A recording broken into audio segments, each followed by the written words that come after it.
अलीगढ़ से आई एक खबर ने हर किसी को चौंका दिया। एक सास अपने होने वाले दामाद के साथ प्रेम प्रसंग के चलते फरार हो गई। ठीक सुन रहे हैं आप, एक सास अपने दामाद के साथ प्रेम के चक्कर में पड़ गई। बेटी की शादी 16 अप्रैल को थी, लेकिन होने वाला जो पति बेटी का था वो सबसे ज्यादा बात अपनी सास से ही करता था। दिन में 20 से 22 घंटे लगातार फोन पर बातचीत करते थे और फोन भी सास ने गिफ्ट किया था दामाद जी को। इसके बाद जब भी इनकी बेटी अपने पति को फोन करती थी, वो बोलता था मैं अपने काम में बिजी हूँ, शादी की तैयारियां कर रहा हूँ, लेकिन वो अपनी सास से ही बात करता रहता था। और जो सास हैं, उनके पति जितेंद्र, वो बड़े परेशान। जब जांच पड़ताल की तो कॉल डिटेल से खुलासा हुआ और उन्होंने अपने पति जितेंद्र को बोला कि जाओ हमारी बहन के यहाँ शादी का कार्ड देकर आओ। इसी बीच दोनों गायब हो जाते हैं और बेटी बड़ी हैरान है, दुखी है, अस्पताल में भर्ती हो गई, ड्रिप चढ़ रही है।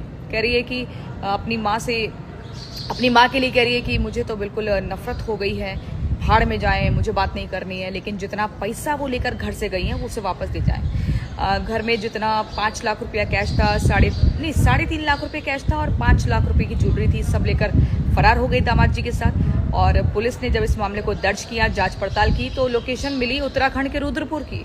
वहां पर पहले दामाद जी इनके काम भी करते थे। और ये खबर जैसे ही आई, हर कोई हैरान हो गया कि ऐसा तो कभी मामला कहीं सुना ही नहीं था।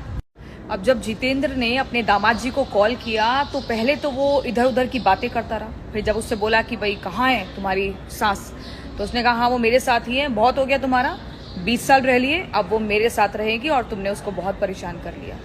अब ये बातें सुनकर तो जितेंद्र अपना माथा पकड़ कर बैठ गया कि भाई सब क्या सुन रहा हूँ मैं। और परिवार में हर कोई परेशान है, ऐसे ऐसे मामले भी सामने आ रहे हैं। इसे कहा जा रहा है घोर कलयुग, कुछ भी हो सकता है। अलीगढ़ से आई एक खबर ने हर किसी को चौंका दिया। एक सास अपने होने वाले दामाद के साथ प्रेम प्रसंग के चलते फरार हो गई। ठीक सुन रहे हैं आप, एक सास अपने दामाद के साथ प्रेम के चक्कर में पड़ गई। बेटी की शादी 16 अप्रैल को थी, लेकिन होने वाला जो पति बेटी का था वो सबसे ज्यादा बात अपनी सास से ही करता था। दिन में 20 से 22 घंटे लगातार फोन पर बातचीत करते थे और फोन भी सास ने गिफ्ट किया था दामाद जी को। इसके बाद जब भी इनकी बेटी अपने पति को फोन करती थी, वो बोलता था मैं अपने काम में बिजी हूँ, शादी की तैयारियां कर रहा हूँ, लेकिन वो अपनी सास से ही बात करता रहता था। और जो सास हैं, उनके पति जितेंद्र, वो बड़े परेशान। जब जांच पड़ताल की तो कॉल डिटेल से खुलासा हुआ और उन्होंने अपने पति जितेंद्र को बोला कि जाओ हमारी बहन के यहाँ शादी का कार्ड देकर आओ। इसी बीच दोनों गायब हो जाते हैं और बेटी बड़ी हैरान है, दुखी है, अस्पताल में भर्ती हो गई, ड्रिप चढ़ रही है। कह रही है कि अपनी माँ से